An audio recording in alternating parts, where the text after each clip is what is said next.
Hi everybody, this is Guangzhou Tycorun Energy Co. Limited. Today I will introduce you how the 12.8 voltage 6 Ah lithium-ion battery is assembled. Firstly, the nickel piece is used to connect the battery cell in series and parallel through welding. And then the data question wire is used to weld the positive and negative electrodes of the battery pack. Secondly, fix a BMS that monitors the battery running states in real time and protects the battery strength from overcharging, discharging, overcurrent, and overtemperature on the battery pack. Then weld the positive and negative battery string wires to BMS.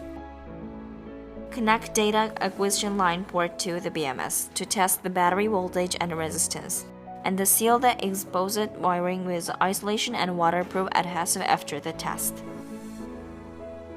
Finally, the battery pack is fixed with waterproof glue in the battery box. After 3 hours of drying, a battery that can be recycled more than 2,000 times is assembled. If you have any product-related questions, please connect us. Thank you.